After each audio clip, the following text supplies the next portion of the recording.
It's Thursday, and 5 is the countdown number. And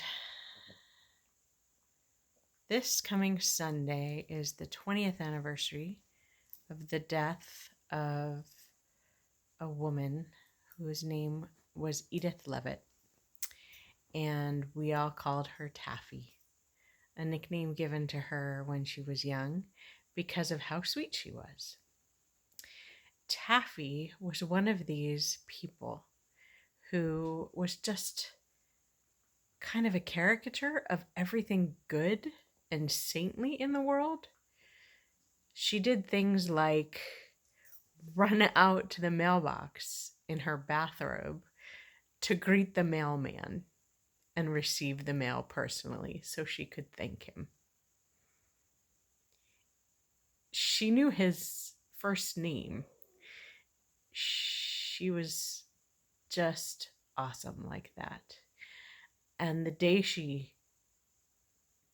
of her funeral service, the temple had to open up all their extra rooms like they did on the high holidays, just to fit all the people who came to say goodbye. Taffy was the mom of one of my best friends growing up, someone I'm still very close to. And every time I slept over, I was greeted at the door with a smile and a hello and a handful of 3 freshly washed and beautifully folded towels, a shower towel, a hand towel, and a washcloth. Every morning before I barely opened my eyes when I slept at the Leavitt house, Taffy would be in the doorway looking to see if we were awake. And the minute my eyes opened, I swear, I don't know how she knew, the minute I would get the, "What can I bring you to eat? Sorry, don't want to disturb you, but I want to make sure you get something good to eat. What would you like?" She was impossibly attentive and impossibly kind and impossibly gorgeous, both inside and out. And I don't know how a person becomes that wonderful, but she was someone that I decided, as soon as I could decide such things, that I wanted to be just like her. And the best parts of who I am were kind of role modeled and fashioned after her. The way that she treated people, her level of respect. Even as a mom, when we were all awkward and in those middle school years and we'd be picked up from somewhere and she'd usually be singing. She'd sing a musical when she picked us up and dropped us off. And her voice was like Broadway level, like no joke.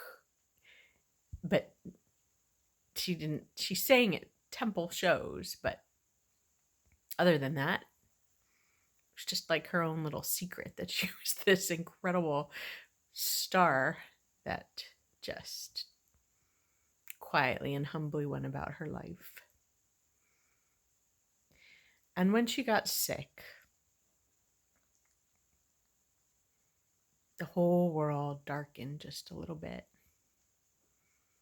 And she showed up at my bridal shower with a melon-sized tumor in her back.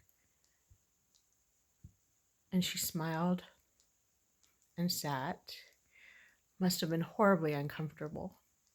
I didn't know until much, much later, years later. But she came anyway. And she came to my wedding. And I can't imagine how sick she must have been, how uncomfortable she must have felt, but she showed up anyway. And when I decided to divorce my husband, she was in my mind.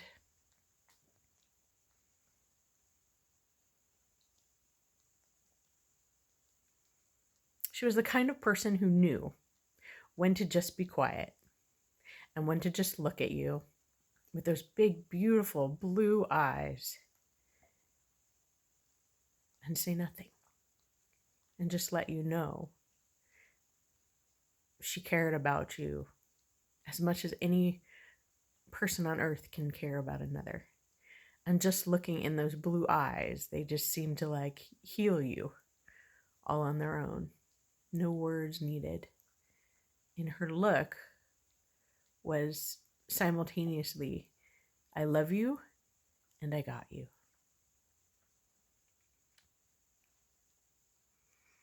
The fact that it's been 20 years since she's been on this earth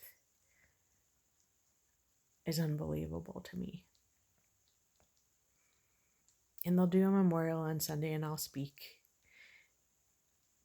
But I won't do her justice, just like I don't now. And one of the most difficult things in this life is saying goodbye to someone we love. Might be the most difficult thing, saying goodbye to someone you love. That's what's on my mind tonight, and I couldn't talk about anything else. So that's what I gave.